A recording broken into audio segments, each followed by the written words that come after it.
चलो बेटा पढ़ना स्टार्ट करें। कल से हम लोगों ने अपना नया सब्जेक्ट शुरू कर दिया है, हरियाणा जीके। तुमने देखा हरियाणा विधानसभा में भी डिमांड उठी है। उन्होंने, विपक्षियों ने हमारी मौजूदा सरकार से आंकड़े मांगे कि कितने पद खाली हैं, किस पोस्ट पर भर्ती करने की ज़रूरत है। अगर तुमने देखा हो, क्योंकि विधानसभा की क्लिपिंग्स बेटा अब ऑनलाइन सब जगह मिल सकती हैं, तो उसमें फिर मंत्री ने बताया कि भाई इतने कई हजार पद खाली हैं, टेक्निकल भी और नॉन टेक्निकल भी। कुछ होंगे जो कांस्टेबल हैं वही हेड कांस्टेबल बनेंगे और कुछ डायरेक्ट भर्ती होगी। तो विपक्ष जो है ना आंकड़े मांग रहा है, तो इससे हमारा फायदा है ताकि ये न्यूज में रहे कि भाई इतने पद खाली पड़े हैं। हरियाणा पुलिस की भर्ती सबसे पहले आने की उम्मीद रहेगी। ग्रुप डी अलग होगा पर पुलिस की भर्ती जल्दी आएगी। इसलिए ना हरियाणा जीके को अब ऐसे पढ़ना कि उस टाइम पे ये ना हो कि हमें कुछ नहीं आता।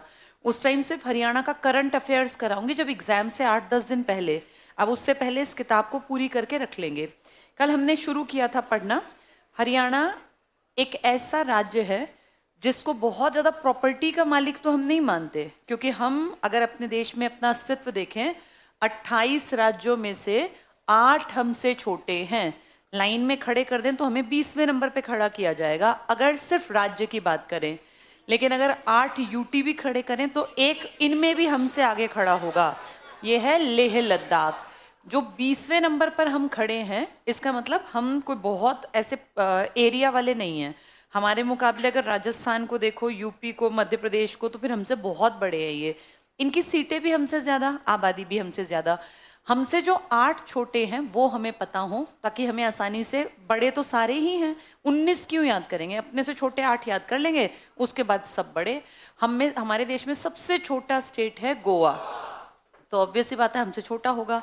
एक और छोटा सा स्टेट है जो पहले एक बुद्धिस्ट राज्य था, किंगडम था, नामग्याल चोग्याल, मैंने आपको कहानी सुनाई। इस पे हमने 35वें 36वें संविधान संशोधन से भारत का अंग बनाया। उस टाइम पर इंदिरा गांधी आपकी प्रधानमंत्री थी। ये भी आपसे छोटा। जो सबसे पढ़ा लिखा है वो भी आपसे छोटा है, केरल। लेकिन बेटा केरल आपसे छोटा होके भी आबादी में आपसे बहुत ज्यादा है। उनकी लोकसभा की 20 सीटें हैं, आपकी 10। उनकी हैं 9, राज्यसभा की आपकी 5। इसका मतलब आबादी में वो आपसे ज्यादा घना बसा होगा। एरिया आपसे छोटा, आबादी आपसे लगभग लगभग दुगनी लेके बैठा है। भाई 10 और 20 में तो डबल का अंतर हो गया। वो 20 पर हैं, हम 10 पर। तो उस हिसाब से केरल में डेंसली पॉपुलेटेड एरिया है ये। यहाँ आबादी जमीन के हिसाब से ज्यादा है, जैसे हम तो कंपैरेटिवली खुले हैं। इसके बाद बेटा 7 बहनें तुम्हें याद है, उनमें से बस 2 हमसे बड़ी हैं, ए और ए, असम अरुणाचल। बाकी सारी बहनें हमसे छोटी हैं। तो ये एम, मेघालय, मणिपुर, मिजोरम, त्रिपुरा और नागालैंड, 5 तो ये बहनें हमसे छोटी, और 3 ये, 5 और 3 8। बाकी सब राज्य हमसे बड़े हैं, चाहे किसी का नाम ले दें, हमें कहना है यस। बस 8 पे हमें नो कहना है। इन 8 में से 3 हैं, सबसे छोटा गोवा, सिक्किम, केरल।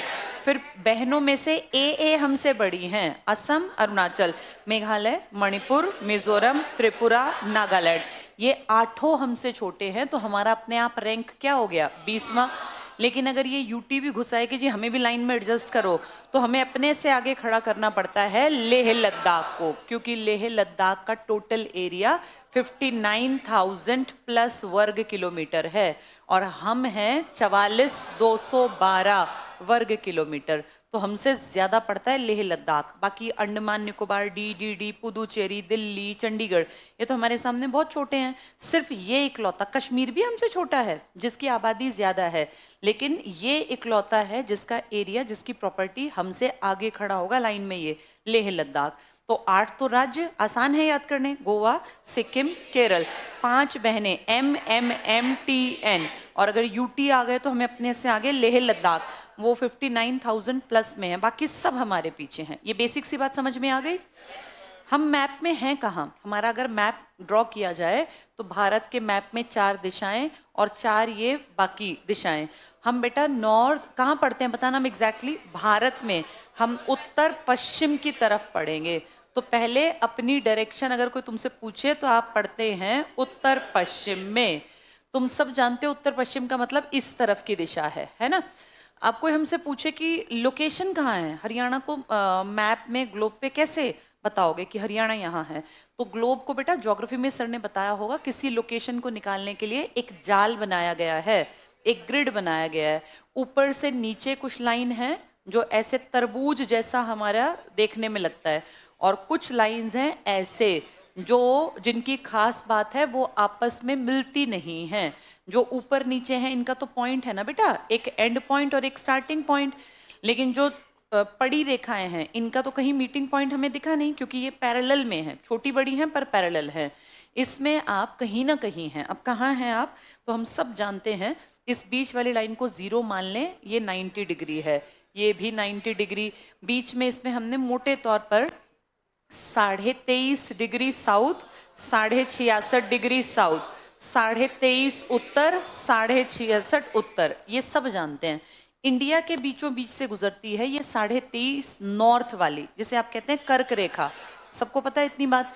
उसमें हम भी कहीं हैं, तो हमारी अगर डिग्री निकालते हैं हमारे प्रॉपर हरियाणा की, तो वो हमें याद रखना है, इन रेखाओं में, पड़ी रेखाओं में डिजिट आता है छोटा, और जो खड़ी रेखाएं हैं ये अगर मैं 0 मान लूं, इस तरफ अगर मैं घूम के जाऊंगी तो 180 लाइन मिलेंगी मुझे इस तरफ, ये ऐसे लंबी लंबी वाली लाइनें 180, और अगर मैं इधर घूमूंगी तो ऐसी लाइन 180 इधर, एक 180 प्लस 180 360 है ना, 180 दोनों की कॉमन है, तो इसलिए 180 180 करके ये टोटल मिला के जो लाइंस है ना बेटा, इनके डिजिट ज्यादा हैं।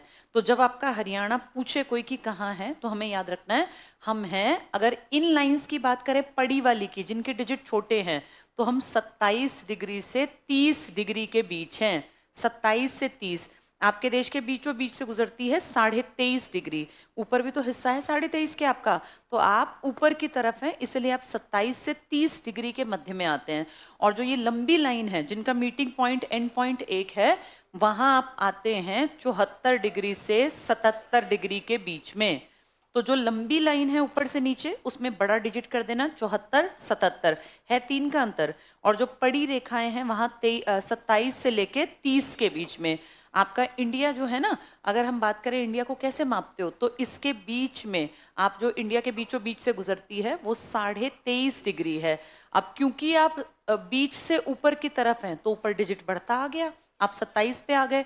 और इंडिया की जो लाइन ऐसी लाइनों में है, वो सर ने शायद बताया होगा 82.5 है, जिससे आप टाइम मापते हैं ना अपना, तो 82.5। अब ध्यान से देखो, इस लाइन के इर्द गिर्द ही आपके नंबर आएंगे, फिर 82.5 से इधर भी देश है और इधर भी देश है, तो उसके हेर फेर में तो बसे हुए हैं आप 30-30 डिग्री के आसपास। तो अपने हरियाणा को याद करें तो 3-3 डिग्री कर लेना, 27 से 30 के बीच में पड़ी रेखाएं और खड़ी रेखाएं 74 से 77, ये आपकी ज्योग्राफिकल लोकेशन है, जिसमें आपकी पड़ी और खड़ी रेखाएं, जिसको आप कहते हैं अक्षांश और देशांतर।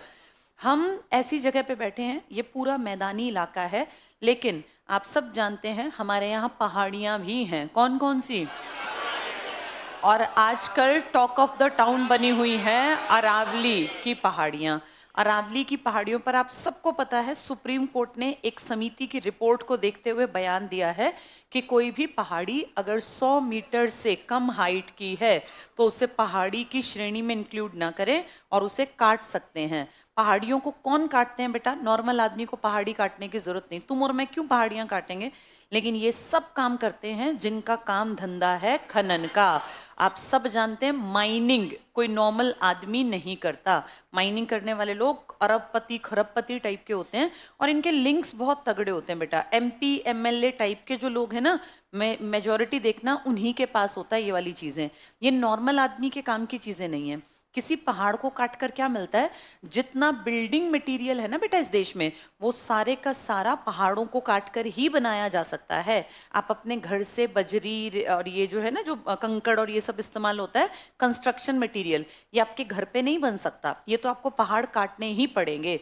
लेकिन अब दिक्कत क्या है, ये जो इतना मुद्दा उछल गया इसीलिए क्योंकि अरावली वर्ल्ड की सबसे प्राचीन पर्वत श्रृंखला है, और इसने बिलियन ईयर, मिलियन नहीं बिलियन, बिलियन ईयर से इस अपने एक योगदान दे रखा है। हम अगर अपने आप को देखें तो हम तो बिल्कुल घिरे हुए हैं राजस्थान से। राजस्थान का रेत उड़ के हरियाणा को भी कुछ दिनों में डेजर्ट एरिया में कन्वर्ट कर देगा। हो सकता है आप और मैं ना देखें, लेकिन आने वाली पीढ़ियों को देखना पड़े। ये पूरी ग्रीन बेल्ट खात्मे की तरफ हो जाएगी आज से 100, 200, 400 साल बाद। जैसे ना पहाड़ खत्म करना तो आपके हाथ में है, आपने तुड़वा दिए, लेकिन क्या पहाड़ बनाना हमारे हाथ में है? जिस चीज को आप बना नहीं सकते उसको एक लिमिट से ज्यादा अगर आप खत्म करेंगे तो फिर उसका नुकसान आपको भुगतना ही पड़ेगा। इसीलिए चारों तरफ हाहाकार मचा हुआ है कि अरावली बचाओ अभियान चलाना पड़ेगा, क्योंकि अरावली जो फायदा देगा वो तो देगा इन लोगों को जो करते हैं खनन का काम, माइनिंग का काम, लेकिन जो नुकसान करेगा ना वो नॉर्मल आदमी का करेगा। क्योंकि बेटा हवा प्रदूषित होगी तो नॉर्मल आदमी सबसे पहले लपेटे में आएगा। अमीर आदमी तो 10 साधन कर लेगा, अपने घर में इतने एयर प्यूरिफायर लगवा लेगा। अमीरों की अगली पीढ़ियां, जब ये राजधानी ऐसी हो जाएगी ना गैस चैम्बर कि बस अब यहाँ लोग मरेंगे भी, जो अब पैदा हो रहे हैं उनके फेफड़े सोचो कैसे होंगे, उन बच्चों को कितनी दिक्कतें आएंगी। तो जो बहुत रिच है वो क्या करेगा, जगह बदल जाएगा, यहाँ बस 1-2 पीढ़ी रहेंगे फिर आगे अपने विदेशों में सेटल हो जाएंगे। इनमें मरता कौन है? आम आदमी, क्योंकि वो तो कहीं नहीं भाग सकता ना, उसको तो यहीं रहना है पीढ़ी दर पीढ़ी। जिसके दादा परदादा यहाँ थे अब से 50 साल 100 साल बाद, तो इसीलिए इसका लोग विरोध कर रहे हैं। अब हम हरियाणा में हैं तो हमारे लिए दोनों पहाड़ इंपॉर्टेंट हैं, और ये दोनों पहाड़ अगर हम देखें तो एक वर्ल्ड के सबसे नए पहाड़ हैं शिवालिक, और एक सबसे पुराने ओल्डेस्ट रेंज, ये दोनों हमारे हरियाणा में हैं। जब हरियाणा हमें मिला था एरिया इतना ही मिला, लेकिन इसके जिले कम थे। जब हमें ये मिला था ना तो पंजाब ने हमें 34 पॉइंट समथिंग हिस्सा, लगभग 35% हिस्सा दिया था। इस 35% में 7 जिले हुआ करते थे, जिसका ट्रिक था घर जेके में। ये 7 जिले हमें मिले थे घर जेके में। घर का मतलब गुड़गांव, हिसार, अंबाला, रोहतक। जे का मतलब झज्जर भी हो सकता था, लेकिन ये जींद है। ये के है करनाल। ये कैथल और कुरुक्षेत्र भी हो सकता था, लेकिन स्टार्टिंग में कुरुक्षेत्र, देखो जगह तो हमेशा से थी, महाभारत में भी थी कुरुक्षेत्र की जगह, लेकिन एक होता ना आइडेंटिटी कि हाँ आप एक अलग से जिला हैं, वो नहीं था। तो ये करनाल था, ये जींद था। एम से आपका एक ही है मेन, महेंद्रगढ़। मेवात भी बाद में बना 2004 में। ये 7 जिले थे जो हमें मिले थे। इन्हीं 7 में आपके सामने कुछ जिले बने हैं, जैसे आप सबके जन्म के बाद जो बना पलवल 2008 में, आपके बिल्कुल सामने बना 2016 में, कौन सा? चरखी दादरी। और अब आपके सामने प्रोसेस चल पड़ा हाँसी का। ये 3 जिले तो आपके पैदा होने के बाद बने हैं। प्रॉपर्टी हम किसी की खा नहीं सकते, कोई राज्य हमें अपनी प्रॉपर्टी नहीं देगा, इसी में से काट छांट कर करके ये जिले बनाने हैं। जब हम अलग हुए थे ना तो सबसे बड़ा जिला था हिसार। हिसार की प्रॉपर्टी सबसे ज्यादा थी, एरिया सबसे ज्यादा था। सोचो सिरसा नहीं था और हिसार बड़ा था, तो हिसार पूरी प्रॉपर्टी सिरसा की भी तो आती होगी। उस टाइम पर सबसे छोटा एरिया था जींद का, सबसे कम जो एरिया था वो जींद का, और सबसे बड़ा एरिया था हिसार। आज ये आंकड़े पलट गए, आज सबसे छोटा है आपका फरीदाबाद और सबसे बड़ा अब तक है सिरसा। हिसार से हाँसी कटेगा तो भी सिरसा पे फर्क नहीं पड़ेगा, वो भी नंबर 1 ही चलेगा। ये बेसिक सी बातें सबकी समझ में आ गई है? ठीक है, अब थोड़ा सा किताब उठाओ, फिर जो नया सौ लगेगा बताने का वो मैं बता दूंगी। कल हमने पढ़े थे पेज नंबर 8 कंप्लीट हो गया था, भौगोलिक स्थिति पढ़नी थी। 2.4 हो गया, देखो एक बार से। अच्छा 2.3 पर आ गए थे, आंदोलन निर्णायक आयोग। मैंने जिक्र तो शायद सबका कर दिया था, एक बार बोर्ड पर देखो। हरियाणा किसके साथ अटैच कर रखा था? पहले हरियाणा किसके साथ था? United province. याद है, इसको अंग्रेज अलग नाम से बुलाते थे, अवध और यूपी का मिक्सचर था ये, हम इसका हिस्सा थे। फिर 2 जगह क्रांति की बात उठी, एक अंबाला और एक मेरठ, दोनों साथ हो गए, तो इन्होंने सोचा कि इनको अलग कर देते हैं। इसीलिए उसके बाद क्रांति के बाद हरियाणा किसका भाग बना दिया? पंजाब। पंजाब वाले ज्यादा खुश नहीं थे हरियाणा को साथ चिपका के, उन्हें लगता था नहीं ये हमसे अलग है। देखा जाए तो ठीक है, हमारा खान पान दोनों का बढ़िया दूध घी का है, लेकिन हम कल्चरली उनसे अलग थे, तो उन्हें बहुत ज्यादा अच्छा नहीं लगा था। लेकिन ठीक है, चलता रहा बहुत लंबे समय तक, लगभग 100 साल तक। उसके बाद पंजाबी सूबे की मांग उठने लगी। पंजाबी सूबे की मांग जब उठी तो मेन कहा गया कौन सी कम्युनिटी ज्यादा हो, सिख, जैसे अपने लोग हों। अब सिखों की पहचान बेटा 5 का कृपाण, केश, वो कटार, कंघा है ना, तो ये थोड़ा सा एक कट ऑफ वाला काम हो गया कि हम तो पंजाबी सूबे की डिमांड करेंगे जिसमें हमारी सिख कम्युनिटी ज्यादा हो। यहाँ जाके फिर हरियाणा के लोग भी कहने लगे हमें भी अपनी जमीन अलग चाहिए, हम पंजाबी क्यों सीखें हमारे बच्चे, हम तो हिंदी भाषी राज्य है, तो हम क्यों तुम्हारे साथ इस तरह की चीजों को बढ़ावा दें। देखते देखते ये बात एकदम से, जैसे पहले शुरू में तो दबा दी क्योंकि उस टाइम पे तो आज़ादी बड़ी चीज़ थी, लेकिन फिर जब आप आज़ाद हुए तो एक मास्टर जी थे जिनका नाम था मास्टर तारा सिंह, एक अखबार निकाला था अजीत, इसमें पंजाबी सूबे की डिमांड को उठा के रखा उन्होंने और लोगों ने पढ़ा, चर्चाएं हुई। फिर कुछ दिन बाद एक और आदमी आएंगे फतेह सिंह, ये तो इतनी बात कर देंगे कि मैं मरने को तैयार हूं मेरा राज्य नहीं बना तो। ऐसा याद है रामुल्लू मर गए थे, 56 दिन भूख हड़ताल, ऐसे ही इन्होंने आमरण अनशन किया था। 10 साल पुरानी बात अगर देखें, 1953 में बल्कि 52 में किसने अपने प्राण खत्म कर दिए थे, पी रामुल्लू ने, अपने स्टेट के लिए। अब ऐसे ही फतेह सिंह जी 1965 में आमरण अनशन पर बैठ गए कि अगर मेरा नहीं हुआ ना 15 दिन में मेरी डिमांड पूरी तो मैं खुद को आग लगा लूंगा। लेकिन उसी टाइम पे युद्ध छिड़ गया भारत और पाकिस्तान। शास्त्री जी ने कहा देश सर्वोपरि है, आपकी डिमांड बाद में देखेंगे, और ये भी झुक गए।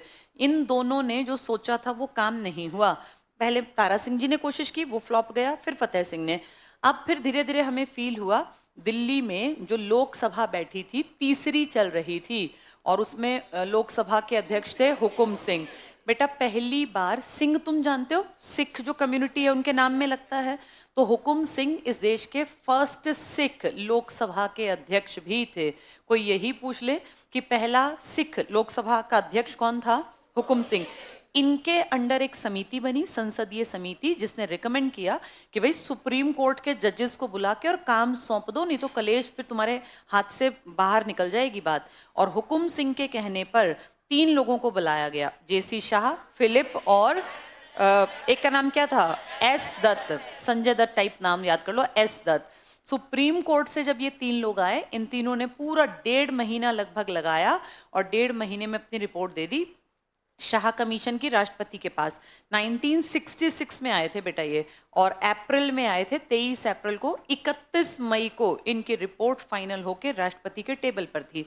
1-1.25 महीने में काम कर दिया, क्योंकि बड़ा काम था ही नहीं भाई, हिंदी भाषी नीचे वाले थे, ऊपर वाले सारे पंजाबी बोलते थे। इनकी रिपोर्ट पे सितंबर में डिस्कशन हुआ, लोकसभा राज्यसभा दोनों ने कहा कलेश से बढ़िया अलग कर दो, नहीं तो फिर मरेंगे और मारकाट मचेगी। तो इसलिए डिसीजन लिया गया कि आने वाले नवंबर के महीने में हरियाणा की मान्यता एक अलग राज्य के रूप में, कौन से नंबर का बना था, 17वां, अमेंडमेंट था 18वां, यानी संविधान में 2 अमेंडमेंट बड़े हुए, एक हुआ था बेटा 7वां और एक हुआ 18वां। इससे बने थे 1956 के 14 राज्य प्लस 6 यूटी, और फिर इस 18वें से हम अपनी बात कर ले, हम बने थे हरियाणा, और चंडीगढ़ बना था यूटी। यानी 2 अमेंडमेंट आपके काम के हैं, एक जिससे आपके देश के 14 राज्य बने, मैंने आपको 14 का ट्रिक भी बता रखा है, A B B, J K, M M M, O P R, UP, West Bengal, ये आपके 14 राज्य थे। कौन से अमेंडमेंट से बने थे ये, और 18वें से आपका हरियाणा प्लस चंडीगढ़ एक यूटी के रूप में इसको मान्यता मिल गई। तो ये सारी चीजें फटाफट से किताब से देखो। अब पेज नंबर 8 पर है हम, नीचे हेडिंग है 2.3, पृथक राज्य के लिए आंदोलन और निर्णायक आयोग, यही पढ़ना था ना। चंडीगढ़ पे तुम बराबरी में अधिकारी हो या तुम्हें थोड़ा कम अधिकार मिला हुआ है? तो काम कौन करता है चंडीगढ़ के, पंजाब। चंडीगढ़ का प्रशासक कौन है, पंजाब का गवर्नर। तुम्हारे गवर्नर को ना कोई काम ना काज, अपना ही राज्य संभालना है, उसके देखो वहां की ड्यूटी। वैसे बेटा चंडीगढ़ 3 तरफ से किसको टच कर रहा है, पंजाब, उन्हीं का जिम्मा है। हमें तो मुफ्त में मिला हुआ है, हम कुछ नहीं करते चंडीगढ़ का, ना हमारा ज्यादा खर्चा उनका। पढ़ के देखो। हरियाणा को एक पृथक राज्य बनाने की मांग धीरे धीरे मुखर होती गई। विभिन्न आंदोलनों और आयोगों ने महत्वपूर्ण भूमिका निभाई। सबसे पहला मास्टर तारा सिंह का आमरण अनशन, इसमें अंडरलाइन करना second line. Master Tara Singh ने 48 दिनों का आमरण अनशन शुरू किया, 1961 को समाप्त हुआ। तो मास्टर तारा सिंह कोई एकदम से नहीं कर रहे हैं बेटा, 48 में भी काम करते थे ये, इनको 10 12 15 साल हो गए थे काम करते करते। सेकेंड हाफ में देखो फतेह सिंह, पहले तारा सिंह आया पहले फतेह सिंह आए? हाँ, पहले तारा निकलता है फिर फतेह होती है, फतेह सिंह। 9 ये लिखा है अल्टीमेटम, इन्होंने सरकार को कहा था कि अगर मेरी बात नहीं मानी, 15 दिन में तुमने हरियाणा पंजाब अलग नहीं किए तो फिर मैं आत्मदाह करूंगा दिल्ली में, यानी मिट्टी का तेल छिड़क के अपने आप को आग लगा लूंगा, उसके बाद देखना कैसा कलेश मचेगा। ये किस बेसिस पे कहा उन्होंने? क्योंकि ऐसा कलेश मचा था जब कौन मर गए थे? पी रामुल्ला, हैदराबाद की रियासत में थे ना वो। पढ़ो, फतेह सिंह का अल्टीमेटम, इन्होंने सरकार को कहा था अनशन 65-66। इस टाइम बेटा किसका युद्ध छिड़ गया था? भारत पाक, उसलिए 65 में फतेह सिंह ने पंजाबी सूबे के लिए सरकार को अल्टीमेटम दिया, बस पढ़ लो, और अपनी मांग पूरी न होने पर आमरण अनशन, इसको टिक कर लो कि मैं अनशन करूंगा जब तक मैं मर ना जाऊं, जो 10 अगस्त 66 तक चला। किसने रुकवा दिया फिर ये? शास्त्री जी ने रिक्वेस्ट की, लिख लो यहाँ, शास्त्री की रिक्वेस्ट। लाल बहादुर शास्त्री जी ने कहा कि सर आप अपने राज्य के लिए लड़ोगे या देश के लिए? देश पहली प्रायोरिटी है। फिर है भारत पाक युद्ध 65। भारत पाक युद्ध के कारण हरियाणा के गठन की प्रक्रिया में अस्थायी देरी हुई। इसका अंत कैसे हुआ था 65 के युद्ध का बताना? ताशकंद समझौता, लिखो यहाँ पर 65 के पास लिख लो, 11 जनवरी 1966, 65 नहीं 66, ताशकंद समझौता, इससे रुका था बेटा ये। ताशकंद समझौता, भारत की तरफ से कौन था? शास्त्री जी, और पाकिस्तान की तरफ से अयूब खान। 6 फुट 3 इंच की हाइट थी बेटा, पर्सनालिटी देखने लायक। हमारे शास्त्री जी दुबले पतली कदकाठी के किसानी परिवार के निकले हुए, और बहुत साधारण से कपड़े पहनने वाले, गांधी स्टाइल की टोपी लगाने वाले, लेकिन वहां जाके शास्त्री जी का दबदबा था। पर उसके बाद क्या हुआ हमें नहीं पता, हमें तो डेड बॉडी पकड़ा दी और कह दिया इनको हार्ट अटैक आ गया और ये मर गए। आज तक रहस्यमयी मौत है लाल बहादुर शास्त्री जी की। जो सबसे पहला विदेशी यहाँ आया था ना दुख प्रकट करने, वो अयूब खान था, वहां से सीधे यहीं आ गया, अपने देश गया ही नहीं। तो ये इंपॉर्टेंट है ताशकंद समझौता। पीछे इसके ऊपर एक मूवी भी आई थी ताशकंद फाइल्स, पर ज्यादा चली नहीं थी वो। चलो नेक्स्ट पढ़ना। तो भारत पाक युद्ध हो गया। सरदार हुकुम सिंह आयोग का गठन। हुकुम सिंह कौन सी लोकसभा के अध्यक्ष हैं बेटा? तीसरी, और पहले सिख हैं, इनसे पहले कोई सिख नहीं था। 23 सितंबर 1965 को बनी ये। तत्कालीन लोकसभा अध्यक्ष, थर्ड लिख लो यहाँ, सरदार हुकुम सिंह, बस पढ़ो, कि अध्यक्षता में एक संसदीय समिति का गठन हुआ। अंडरलाइन करो, संसदीय समिति, बस पढ़ेंगे, जिसने पंजाब के पुनर्गठन की मांग पर विचार किया और इसके समर्थन में रिपोर्ट दी। शाह आयोग, इसने हरियाणा बनाया। देश के 14 राज्य किस आयोग ने बनाए थे? फजल अली, वो देश का था, हमारा अपना पर्सनल है शाह कमीशन। टिक करो, शाह आयोग, सीमा आयोग, 23 अप्रैल 1966, इसकी डेट इसका सन दोनों इंपॉर्टेंट है, 23 अप्रैल, पढ़ना बस आगे। हुकुम सिंह आयोग की सिफारिश के आधार पर, अंडरलाइन, सुप्रीम कोर्ट के न्यायाधीश जेसी Shah, very very important, S Dutt, M Philip, बस फिर पढ़ लो, कि अध्यक्षता में पंजाब पुनर्गठन आयोग, शाह आयोग का गठन किया गया। इसका नाम पंजाब पुनर्गठन क्यों रखा? क्योंकि पंजाब की ही सीमा अलग होनी थी, आपके नाम पे नहीं है ये, कहीं वहां टिक कराओ हरियाणा आयोग। हरियाणा आयोग कोई नहीं बना, क्या नाम था इस आयोग का? पंजाब पुनर्गठन, हाँ, पंजाब सीमा पुनर्गठन आयोग भी यही है, तो अंडरलाइन कर लो, शाह कमीशन। फिर पढ़ो, इस आयोग को पंजाब और हरियाणा के विभाजन के लिए सीमा निर्धारण का काम, अंडरलाइन करना, सीमा निर्धारण, इसने डिसाइड किया कि कहां से कहां तक हरियाणा, कहां से कहां तक पंजाब। शाह आयोग की रिपोर्ट अंडरलाइन करो, 31 मई 1966, बना कब था बेटा ये? 23 अप्रैल, और रिपोर्ट कब आई? 31। लोकसभा में कब रखी गई? सितंबर। हमारा अस्तित्व कब आया सामने? 1 नवंबर 1966। आयोग बना है 23 अप्रैल को, पूरा सवा महीना घूमा, 31 मई को रिपोर्ट दे दी राष्ट्रपति को, और उसके बाद राष्ट्रपति की रिपोर्ट गई अगस्त में, सितंबर में उसके ऊपर डिस्कशन हुआ, नवंबर में हम अस्तित्व में आ गए। अंडरलाइन करना, शाह आयोग की रिपोर्ट 31 मई 66 को अपनी रिपोर्ट सरकार को सौंप दी, विभाजन का आधार बना। तो बना है 23 अप्रैल को, रिपोर्ट गई है 31 को, राष्ट्रपति को गई थी बेटा ये। पंजाब पुनर्गठन विधेयक के मुख्य प्रावधान देखो, पहला पढ़ लो बस, पंजाब पुनर्गठन विधेयक 66 व्यापक कानूनी दस्तावेज था, पंजाब के भौगोलिक और प्रशासनिक विभाजन का मार्ग इसने प्रशस्त किया। इसका प्रावधान पहला, 2 नए राज्यों का निर्माण, अंडरलाइन कर लो, 2 नए राज्य। 2 कौन कौन हो गए? पंजाब और हम। एक यूटी भी नया बना था, चंडीगढ़। बस पढ़ो आगे। तत्कालीन पंजाब राज्य को दो अलग अलग राज्यों में बांटा गया। पंजाब, कौन थे पंजाब बेटा, किसको बना दिया? जहां कौन सी भाषा मेन थी? पंजाबी।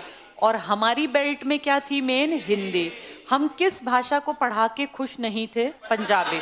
हमारा ये कहना था, हमारे बच्चों को स्कूलों में क्यों जबरदस्ती पंजाबी सिखाते हो? किसी का मन करे सीख ले, जबरदस्ती क्यों पढ़ाते हो? इसकी ग्रामर, इसकी लिपि हम क्यों सीखें? हमारा ये कहना था, जितने में ये सीखेंगे उतने में तो हम इंग्लिश सीख लेंगे, भविष्य तो बनेगा। पंजाब वाले जो मन करे पढ़ें, लेकिन हरियाणा वाले जबरदस्ती पंजाबी क्यों पढ़ें? पढ़ो आगे। तो दो नए राज्यों का निर्माण, पंजाब पढ़ लो, मुख्य रूप से पंजाबी भाषी आबादी वाला क्षेत्र। हरियाणा भी पढ़ लो, हिंदी भाषी आबादी वाला क्षेत्र। केंद्र शासित प्रदेश चंडीगढ़, इसको टिक करो। ये बना था, कौन से अमेंडमेंट से बना था ये? 18वां। पढ़ो। विधेयक ने चंडीगढ़ को, अंडरलाइन करो, केंद्र शासित प्रदेश के रूप में स्थापित किया। बस पढ़ेंगे। जो पंजाब हरियाणा दोनों राज्यों की संयुक्त राजधानी, अंडरलाइन कर लो फिर से, संयुक्त राजधानी यहां लिख लो, 1 नवंबर 1966, सेम डे ये यूटी बना है जिस दिन हरियाणा बना। इसकी कितनी डायरेक्शन में हरियाणा है? कौन सी में? नहीं, जिसमें तुम दिल्ली को टच नहीं करते वो तुम इसको टच करते हो, ईस्ट में। इसके नॉर्थ में, इसके वेस्ट में, इसके साउथ में कौन बैठा है? पंजाब। तुम्हारा उल्टा रिलेशन है। दिल्ली में तुम कितनी तरफ बैठे हो? 3 तरफ। जिले हैं 4, सोनीपत, झज्जर, गुड़गांव, फरीदाबाद। डायरेक्शन है 3, नॉर्थ, वेस्ट, साउथ। ईस्ट में यूपी है, लेकिन पंचकुला के साथ उल्टा है, ईस्ट में हम टच करते हैं, बाकी सब पंजाब में है उसका। नेक्स्ट पढ़ना, क्षेत्रफल। हरियाणा को पंजाब के कुल क्षेत्रफल का 35.18% हिस्सा मिला। अंडरलाइन कर लो, 35%।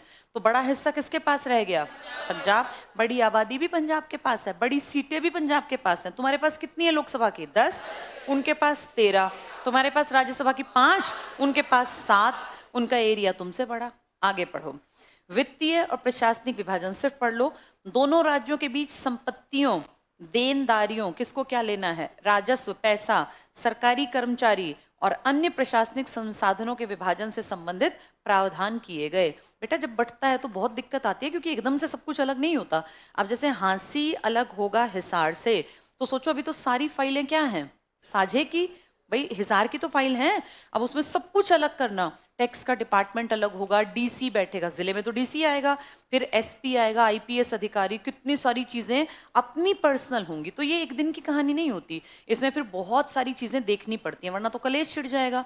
तो ऐसे जब हम अलग हुए, किससे अलग हुए? पंजाब। तो हमारा प्रशासन बटा, हमारे अफसर बटे, हमारे एमएलए बटे, हमारी एमपी बटे, तो बड़ी दिक्कतें आई। उसी टाइम 54 एमएलए आ गए थे। कहाँ की विधानसभा से? पंजाब। उन्होंने कहा हम काम करेंगे। वो हमारी बेल्ट की थे। उसमें एक औरत भी थी ना, शन्नो देवी, जिन्होंने पूरे 3-4 महीने हमारा काम संभाला था। चलो अब आ जाओ अगली हेडिंग पर। हरियाणा का भौगोलिक स्वरूप और प्रारंभिक जिले। ये सब मैंने तुम्हें समझा दिया है, किताब से करने से कॉन्फिडेंस आता है, घर जाके पढ़ने का मटेरियल होता है, इसीलिए पढ़ा रही हूँ। पढ़ो। भौगोलिक स्थिति। हरियाणा भारत के उत्तर पश्चिम, सबसे इंपॉर्टेंट पॉइंट यही है पहला, उत्तर पश्चिम। आधे वहां टिक करेंगे, उत्तर पूर्व। तुम्हारी डायरेक्शन क्या है? उत्तर पश्चिम। नेशनल मैप में तुम उत्तर पश्चिम में हो, नॉर्थ वेस्ट में। राष्ट्रीय राजधानी दिल्ली, वेरी वेरी इंपॉर्टेंट, को 3 तरफ से घेरे हुए है। 4 डायरेक्शन का ट्रिक क्या होता है? न्यूज। तुम कौन सी तरफ नहीं हो दिल्ली में? हाँ, यहां ऐसे लिख लो न्यूज। इसमें नहीं हो बस तुम, इसमें है यूपी, बाकी नॉर्थ में तुम, वेस्ट में तुम, साउथ में तुम।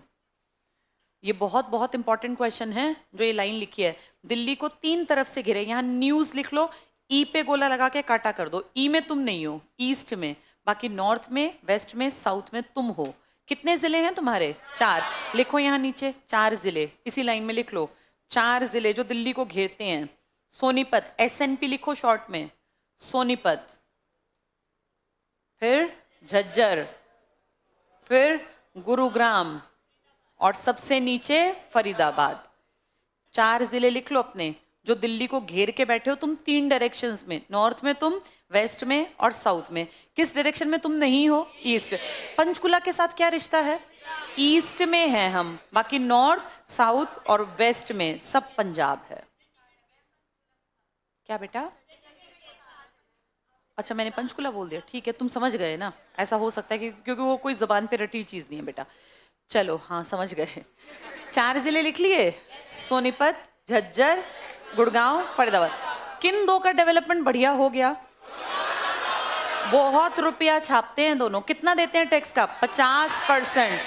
हम 20 एक तरफ रुपए कमाने में और ये 2 एक तरफ। हम जब टैक्स इकट्ठा करते हैं तो ये दोनों टैक्स का 50% हिस्सा।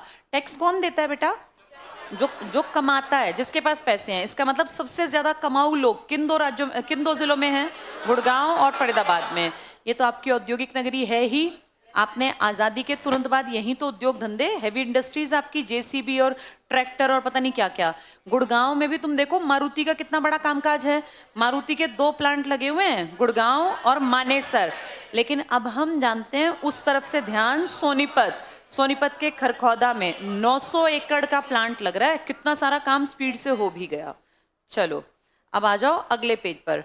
अक्षांशीय और देशांतरीय विस्तार। बेटा बीच में बातचीत मत करो, ये बस अब यूं सोचो पेपर पुलिस के और सारे एग्जाम्स तक एक बार पढ़ी जाएगी किताब। अंडरलाइन करना अक्षांश और देशांतर में। अक्षांश कुल कितनी है बेटा? कुल अक्षांश रेखाएं टोटल हमारे इस पर 180, 90 ऊपर 90 नीचे। लिख लो ये नहीं पता तो। टोटल पूरे अगर हम ड्रॉ करें तो 90 ऊपर, 0 से 90 ऊपर, 0 से 90 नीचे 180। और देशांतर कितनी बनानी पड़ती है? डबल, 360। लिख लो यहाँ 360, क्योंकि धरती के आधे आधे हिस्से बांट रखे हैं ना तुमने। तुम कहाँ हो बताना? 27 से 30 और 74 से 77, 3-3 डिग्री के बीच में हो तुम। अंडरलाइन कर लो। 27 डिग्री से 30 डिग्री उत्तरी अक्षांश। अक्षांश कम है ना, 180 है तो उसमें छोटे नंबर है। और 74 से 77 पूर्वी देशांतर। ये जो बाद में 39 लिखा है ना, एक बार बोर्ड पे देखना बेटा, ये लिखा है 39 और ऐसे, इसको बेटा मिनट बोलते हैं, मिनट। तो ये 39 मिनट और 35, यानी दो जो 27 से 30 हैं उसमें 2 डिजिट पीछे याद रखने हैं, 39 और 35। अगली में देखना 74 और 77 में क्या है? 28 और 36। ये दोनों याद रखना। ऊपर देखो इवन और ऑड नंबर से याद कर लो। ऊपर वाले में क्या आएगा? 39 और 35, दोनों ऑड नंबर है ना। नीचे देखो 28 और 36 दोनों क्या हैं? इवन। 74 77 वाले में छोटे डिजिट आएंगे 28 36, और जो 27 और 30 है उनमें क्या है? 39 और 35। चलो आगे पढ़ो। पड़ोसी, बताओ कितने पड़ोसी राज्य हैं तुम्हारे? एक बार बोर्ड पर देखो। ये एक डिस्प्यूटेड क्वेश्चन है। एचएसएससी अपनी मर्जी से कुछ भी मान लेती है। हम ठीक पढ़ के जाएंगे, मेरी जिम्मेदारी है तुम्हें ठीक पढ़ाना। वो गलत पूछेंगे तो फिर उसके हिसाब से क्वेश्चन देख लेना। सब लोग बोर्ड पर देखो। हरियाणा जो घेर के बैठा है पूरी इंडिया का 1.34% हिस्सा, 2% से ज्यादा की आबादी लेके बैठे हैं। बहुत ज्यादा हिस्सा नहीं है, लेकिन हम घिरे हुए हैं। हम हैं स्थल आबद्ध, हमारे चारों तरफ जमीन है। हम कहीं भी पानी के किसी सागर महासागर से टच नहीं है, तो हमें कहते हैं स्थल अवरुद्ध। चारों तरफ से धरती है। यहाँ आपके सबसे ऊपर पहले पहाड़ है हिमाचल प्रदेश। कश्मीर से आप मैप को अपने दिमाग में रखो, हिमाचल पहाड़ हो गए ना, ये आपको टच करते हैं आपके हरियाणा को। फिर उत्तराखंड के पहाड़, फिर यूपी की पूरी बेल्ट, यहां से यहां तक आपके साथ जो नदी बहती है हाँ सर्पाकार बेटा, ऐसे ऐसे। कौन सी नदी है ये? यम की बहन थी, उसके नाम पर इसका नाम पड़ा यमुना। सूर्य की पुत्री है ये, सन की बेटी और यम की बहन। यमराज है ना जो मार के ले जाते हैं, उनकी बहन कहलाती है ये। जो ये 3 देख रहे हो, 2 तो पहाड़ी इलाके हो गए, एक प्रॉपर मैदानी उपजाऊ इलाका। इस तरफ आ जाओ, यहां तुम्हें टच करता है चंडीगढ़। पंचकुला का एक हिस्सा चंडीगढ़ को टच करता है। ये पूरी बेल्ट है हमारे साथ पंजाब की। और इस तरफ से आपका राजस्थान टच करता है। सबसे लंबी जो आपकी बाउंड्री है अगर मापी गई तो वो राजस्थान के साथ आपकी सबसे लंबी बाउंड्री है। यहां जाके आप जानते हैं दिल्ली भी बीच में एक हिस्से में पड़ता है। यमुना दिल्ली में से भी तो बहती है। ये जो लाल किला है, रेड फोर्ट, इससे हार्डली 1 किलोमीटर पे आपको यमुना बहती दिख जाएगी। तो दिल्ली की जो लोकेशन है, अगर हम थोड़ा सा इसको हटा दें, मान लो इसके आसपास, तो हम दिल्ली को भी तो घेर के बैठे हैं। अभी हम पढ़ रहे थे कितने जिले? 4। तो दिल्ली भी हमसे एक तरह से सीमा के इलाके में पड़ गया। इस पूरी बेल्ट में अगर गिने तो 1 2 3 4 5 राज्य हो गए। दिल्ली बेटा यूटी है, या देश की राजधानी और चंडीगढ़, यानी हमें 5 तो राज्य की सीमा टच करती हैं और 2 हमारी यूटी। हमें अपनी राजधानी भी हमारी टच है हरियाणा पंचकुला से, और देश की राजधानी को तो हम घेर के बैठे हैं। 3 डायरेक्शन में 4 जिले, तो हम बहुत ज्यादा घिरे हुए हैं चारों तरफ से। हमें टच करने वाले 5 राज्य हैं, सबसे ऊपर हिमाचल, उत्तराखंड, यूपी, पंजाब, राजस्थान। 2 यूटी हैं, चंडीगढ़ और दिल्ली। अब पढ़ के देखो। नेक्स्ट पॉइंट है भू आकृति, यही पढ़ना है ना? नहीं, हम अच्छा पड़ोसी राज्य, ठीक है। पेज 9 पर सेकेंड हेडिंग पढ़ रहे हैं, पड़ोसी राज्य। उत्तर में हिमाचल प्रदेश, अंडरलाइन कर लो। उत्तर में हिमाचल, दक्षिण पश्चिम में राजस्थान, पूर्व में यूपी और उत्तराखंड, उत्तर पश्चिम में पंजाब और चंडीगढ़, दिल्ली हरियाणा के मध्य में है। मतलब दिल्ली को हमने घेर रखा है। कितनी डायरेक्शन में? 3, जिले 4। आगे पढ़ो। क्षेत्रफल 44,212 वर्ग किलोमीटर। भारत का कितना परसेंट एरिया तुम्हारे पास है? 1.34। तुम्हें 1.5% जमीन नहीं मिली। वर्ल्ड के 7वें बड़े देश में तुम्हें टोटल 1.5% भी जमीन नहीं मिली।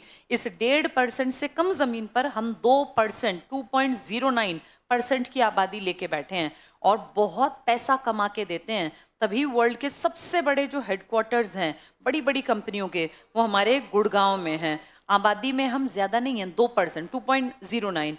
एरिया में हम 1.34। हमारा अस्तित्व वैसे देखने में नहीं है, लेकिन कमाई के नाम पे हरियाणा बहुत मोटा पैसा कमाता है और वर्ल्ड लेवल पे हमारी पहचान है, एक अपनी इंपॉर्टेंस है। चलो ये टिक कर लो। क्षेत्रफल में तो 1.34%, 20वां सबसे बड़ा राज्य बनाता है। ऊपर लिखो एक लाइन में 8 छोटे राज्य, ताकि तुम्हें बाकी सारे अपने आप आ जाएं। 8 छोटे राज्य जो हरियाणा से छोटे हैं। फटाफट से लिखना शुरू करना। पहला लिखो गोवा, वो इंडिया का ही सबसे छोटा है, गोवा, कॉमा सिक्किम, ये भी इंडिया का छोटा। फिर केरला, गोवा, सिक्किम, केरल। अब लिखो मेघत्रीमणि, मेघत्रीमणि। नेक्स्ट में लिखो मिजोरम, नागालैंड, मिजोरम, नागालैंड। अब गिनना 8 हो गए, 3 तो बिल्कुल अलग हो गए। कौन कौन से? गोवा, सिक्किम, केरल। फिर 3 हो गए मेघत्रीमणि, 6 हो गए, और त्रिपुरा और नागालैंड, नहीं ये मिजोरम और नागालैंड। ये याद कर लो बस। 2 ए बड़े हैं हमसे, कौन कौन? असम, अरुणाचल। 5 बहन सीधी वहां से हो गई, 3 MTN, और 3 छोटे हो गए गोवा, सिक्किम, केरल। अगर यूटी गिनने लग गए तो हमसे सब छोटे हैं, बस एक हमसे बड़ा है, लेह लद्दाख। यहां लिख लो ये बात। यूटी में सिर्फ लेह लद्दाख का क्षेत्रफल हमसे ज्यादा है। यूटी में लेह लद्दाख का एरिया हमसे ज्यादा है। 59,146 वर्ग किलोमीटर, 59,146 वर्ग किलोमीटर, स्क्वायर किलोमीटर। तुम्हारा कितना एरिया? 44,212। तो 59 तुमसे आगे आ गया ना। अब तुम्हें सारे याद हो गए, 9 के 9 जो हमसे पीछे खड़े हैं। कौन कौन है? MMTN, गोवा, सिक्किम, केरल, लेह लद्दाख हमसे आगे, बाकी सब हमारे पीछे। कितने यूटी हैं? 8। एक आपसे आगे तो पीछे कितने हैं? 7। यानी 8 राज्य और 7 यूटी हमारे पीछे लगे हुए हैं। हम बीच में हैं, ना बहुत बड़े ना बहुत छोटे, हमसे पीछे भी बहुत हैं। चलो पढ़ के देखो। अब क्षेत्रफल में तो 20वां हो आप अगर राज्य, और यूटी को गिनने लग गए तो आप 21वें हो। यहाँ लिख लो यूटी शामिल हो तो हम 21वें हैं, यूटी शामिल हो तो 21वां। अगर पूछे देश में अपना नंबर बताओ तो क्या कहोगे? 21वां, क्योंकि देश में सब आते हैं। कहेंगे राज्यों में अपना नंबर बताओ, 20वां। नेक्स्ट पढ़ो। भू आकृति, कैसी जमीन है हमारी? मुख्य रूप से मैदानी, अंडरलाइन कर लो, हम मैदान है बेसिकली। 700 से 900 फीट हमारी ऊंचाई समुद्र तल से है। और उत्तर पूर्व में, अंडरलाइन करना, उत्तर पूर्व में शिवालिक की पहाड़ियां हैं, जो सबसे नई पहाड़ियां हैं इस धरती पर। और दक्षिण पश्चिम में अरावली की पहाड़ियां। आपके यहाँ पहाड़ नहीं है। पहाड़ और पहाड़ी में क्या डिफरेंस है बेटा? पहाड़ की हाइट ज्यादा। आपके यहाँ सबसे ऊंची चोटी है शिवालिक में, जिसका नाम है करोह। और वो कितनी ऊंची है बेटा? 1467। ना मिले तो 15-14 मीटर। इसको कंपेयर करना नेपाल के माउंट एवरेस्ट से, उसकी हाइट है 8848 मीटर। अब अपना देखना जरा एग्जिस्टेंस, तो हमारे एरिया वालों को पहाड़ कहेंगे या पहाड़ियां? और ये तो सबसे ऊंची बता रही हूँ मैं, बाकी तो सब इससे छोटी हैं, 600 700 800 900 टाइप। इसलिए हरियाणा में बहुत पहाड़ नहीं है, इसलिए बेटा बहुत ज्यादा ठंडक भी नहीं है, बहुत कोई नदियां भी अपने यहाँ से नहीं निकलती है, तो बाहर से आती हैं, अलग बात है। चलो पढ़ के देखो ये, तो शिवालिक की पहाड़ियां और अरावली, इनकी लोकेशन इंपॉर्टेंट है बेटा, उत्तर पूर्व को डबल अंडरलाइन कर लो। शिवालिक उत्तर पूर्व में और अरावली दक्षिण पश्चिम में। अरावली के कुछ जिले पता है तुम्हें? महेंद्रगढ़, फरीदाबाद, गुड़गांव, थोड़ी थोड़ी मेवात में, और मेनली दिल्ली तक फैली है। गुड़गांव फरीदाबाद तो बहुत इंपॉर्टेंट है, यहाँ है बहुत सारी अरावली। चलो गठन के समय के जिले बताओ, ट्रिक क्या है गठन के समय तुम्हारी? घर JKM, लिख लो यहाँ ट्रिक, GHAR, घर हमने जम्मू कश्मीर में बना लिया, घर JK में M, घर JKM। अब पढ़ो, जब हरियाणा का गठन हुआ तब इसमें 7 जिले थे, अंडरलाइन कर लो 7, अब कितने हैं? 22। प्रोसेस में कौन सा आ गया? हाँ, लेकिन अभी हम उसको गिनती में नहीं लेंगे क्योंकि उसका कुछ अलग नहीं हुआ, लिख लो अब 22। हिसार टिक करो, जब बने सबसे बड़ा था, कितना एरिया लेके बैठा था? 13,891। आज सबसे बड़ा कौन है? सिरसा, कितना एरिया लेके बैठा है? 4277। कितना अंतर आ गया बेटा? कहाँ 13,000, कहाँ 42 सबसे बड़ा है, लिख लो यहाँ वर्तमान में सिरसा। तुम कंपैरिजन कर पाओगे, वर्तमान में सिरसा हिसार के पास, लिख लो उस जमाने में 13,000 था और अब वर्तमान में सिरसा 4277 वर्ग किलोमीटर, सिरसा का 4277 वर्ग किलोमीटर। उस जमाने में हिसार का कितना था? 13,000 और 13,891, एक तरह से लगभग 14,000 के आसपास। और अब तुम बड़ा किसको बता रहे हो? कौन सा है बड़ा तुम्हारा?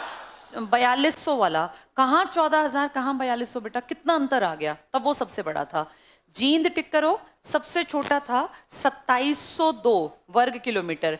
आज तुम्हारा सबसे छोटा फरीदाबाद है, फरीदाबाद 741, 42, 43 अलग अलग साइट पे मिल जाएगा, 742 लिख लो, एक आधा कम नीचे पॉइंट में फर्क नहीं पड़ता। 743 भी लिखा है, 742.7 के आसपास दिखाते हैं ना, तो 742 या 743। सोचो उस टाइम पे 4 डिजिट में था, कितना था जींद? 2702, सबसे छोटा 2700 था। आज तुम्हारा सबसे बड़ा ही 4200 है, उस टाइम सबसे बड़ा था 13,891। तो कितनी कांट छांट हो गई उस जमाने के हिसाब से। आगे पढ़ो, महेंद्रगढ़, अंबाला, रोहतक, गुड़गांव, करनाल, कुल कितने थे ये? 7। कौन कौन से थे? घर JKM, के मतलब क्या था और J मतलब? ठीक है, आगे पढ़ो, जिलों का विकास कैसे हुआ 47 से 67 के बीच में। सबसे पहले जब आजाद हुए ना बेटा, पंजाब के साथ थे, 5 जिले थे हमारे घर के, वो हमारे घर के जिले थे, यहाँ लिखो घर के। 5 जिले थे हमारे जब हम आजाद हुए थे, घर के। बताओ क्या क्या होगा? गुड़गांव, हिसार, अंबाला, रोहतक, करनाल, अंडरलाइन करना।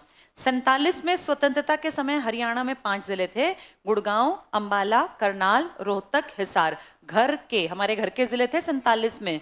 फिर जब तुम अलग हुए पंजाब से तो तुम्हारे 7 जिले थे, क्या क्या?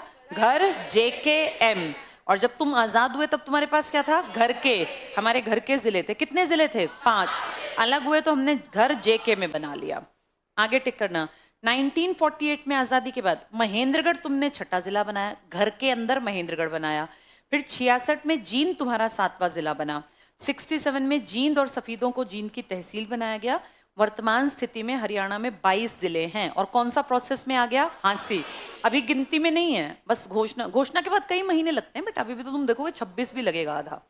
22 जिले, 94 तहसीलें और 143 खंड। खंड होते हैं बेटा ब्लॉक, लिख लो यहाँ ब्लॉक। जैसे ब्लॉक की जिम्मेदारी किसकी होती है? BDO की, ब्लॉक डेवलपमेंट ऑफिसर। तहसील किसके अंडर होती है? तहसीलदार के अंडर। और जिले को कौन संभालता है? एक IAS और एक IPS, DC और SP, ये रैंक हैं, ये सब सरकारी नौकरी हैं। BDO सरकारी नौकरी मिलती है तब बनते हैं, तहसीलदार की नौकरी निकलती हैं, और DC और SP दोनों ही नौकरी से लगते हैं। ये पॉलिटिकल पोस्ट नहीं है, ये सरकारी अफसर हैं। तो ये जिले, ये ब्लॉक और ये अपना क्या है? तहसील, इनमें बटे हुए हैं हम। थोड़ा थोड़ा समझ में आ गया सबको ये? ठीक है बेटा, चलो अब ये जो लास्ट पेज है ना, ये सारे का सारा रिवीजन है। एक काम करते हैं, 5 मिनट में इसको फटाफट से खत्म करते हैं। मुझे कुछ नहीं समझाना, बस तुम्हें पढ़ना है, पढ़ के देखो। अब राज्य पुनर्गठन आयोग 1953, ये देश की बात कर रहे हैं। गठन 53 में भाषाई आधार पर, अंडरलाइन करो, किस आधार पर देश बना तुम्हारा ये राज्य? भाषा। 53 भाषाई आधार। फिर पढ़ो, राज्यों के पुनर्गठन की समस्या को हल करने के लिए गठित, अध्यक्ष अंडरलाइन फजल अली। कौन थे फजल अली? रिटायर्ड सुप्रीम कोर्ट के जज थे, जस्टिस थे। रिपोर्ट टिक करना, 1956 में प्रस्तुत। एक्चुअल में रिपोर्ट आ गई थी दिसंबर 1955, लिख लो यहां, दिसंबर 1955 बन गई थी रिपोर्ट। फिर अंडरलाइन करो, 14 राज्य 6 यूटी, तुम सबको 14 याद होने चाहिए। AABB, JKK, MMM, OPR, UP, West Bengal. इसके बाद पंजाब की सिफारिशें पढ़ लो। हिंदी भाषी क्षेत्र को यूपी या दिल्ली में विलय करने का सुझाव दिया, पंजाब सरकार ने अस्वीकार कर दिया। नेक्स्ट पे आओ, सरदार हुकुम सिंह आयोग। कौन हुकुम सिंह? तीसरी लोकसभा के पहले सिख अध्यक्ष, अंडरलाइन।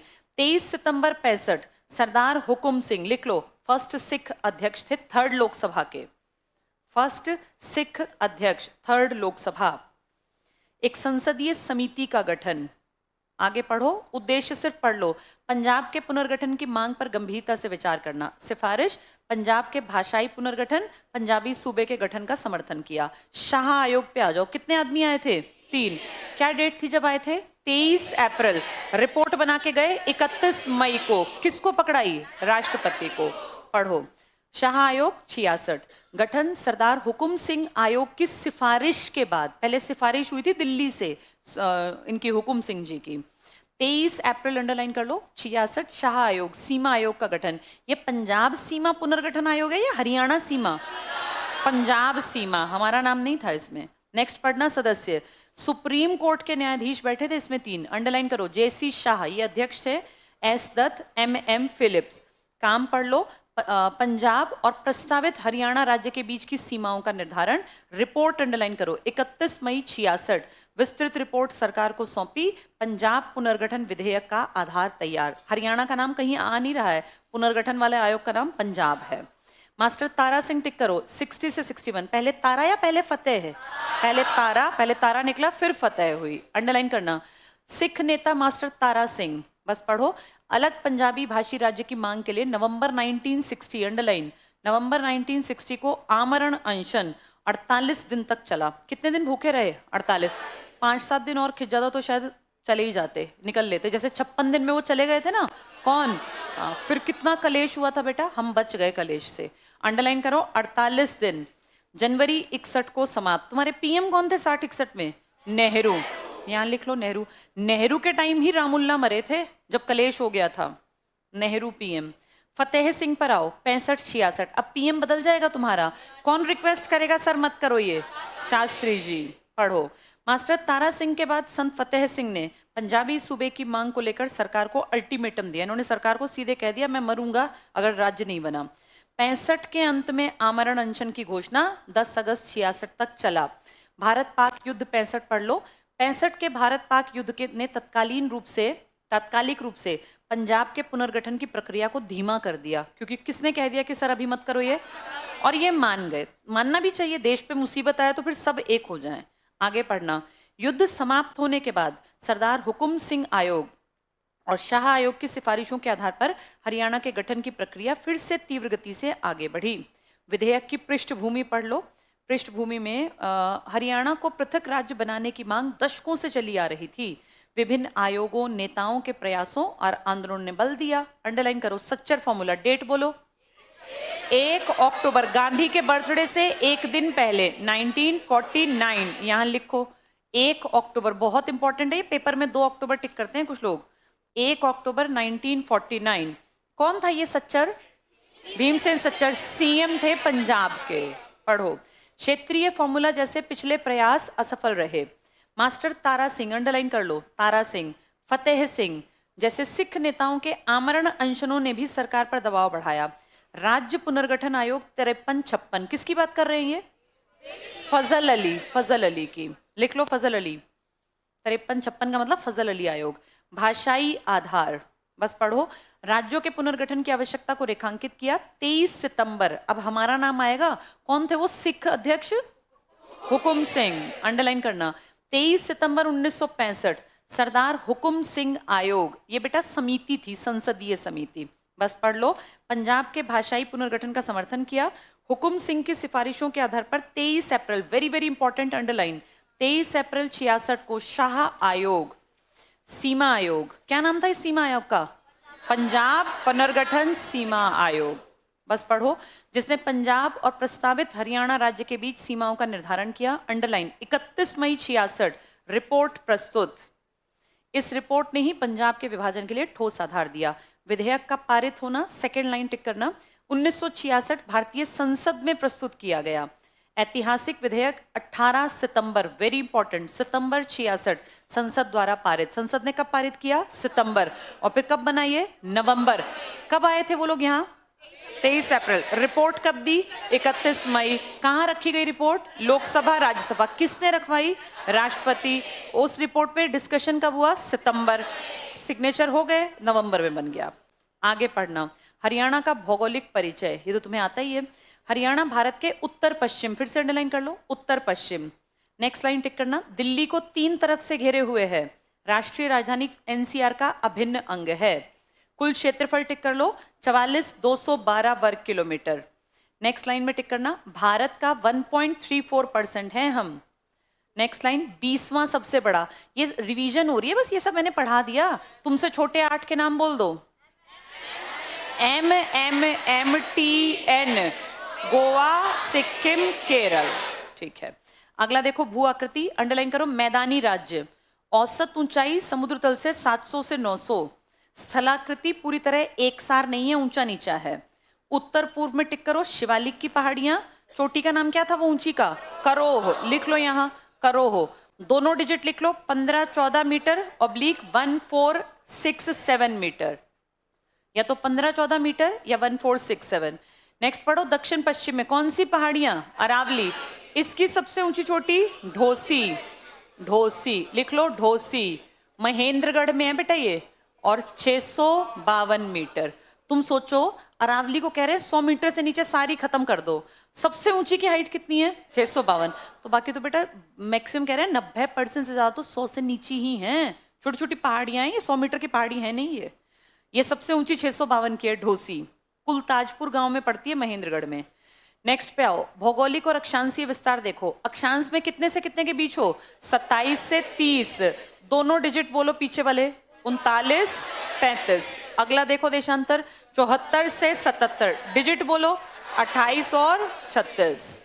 पड़ोसी राज्य पढ़ लो, हरियाणा एक भू आबद्ध, तुम जमीन से घिरे हुए हो, तुम पानी से नहीं घिरे हो, भू आबद्ध टिक कर लो।